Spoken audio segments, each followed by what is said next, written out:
like we mentioned doing some maintenance beforehand, I would say go through your car better than we did, because admittedly, we did rush a little bit to start shooting a video for YouTube.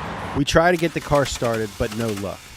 And without a clear picture of what's causing the problem, we end up calling a truck and towing it to Chris's shop. Doing this video reminded me how much I hate old cars, and I know a lot of you guys do too. So as a tribute to that pain, we made this special old car shirt. It's got a navy logo, an old one, comes in 2 colorways. Get it at speed.co.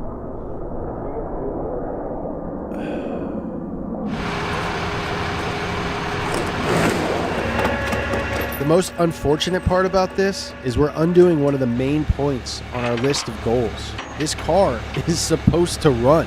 And in my ignorance, I thought that if we didn't touch anything under the hood, we wouldn't run into a single issue. But the YouTube gods are not going to let me off that easy. Okay, I got an idea. What if we did a video and we say that it's a perfect beginner's guide to working on a car, but we end up doing a bunch of modifications that require you to do further modifications. On top of that, we buy a car that breaks down, proving that no matter what you do to a car, if you are working on it for YouTube, it will get out of hand and become dramatic.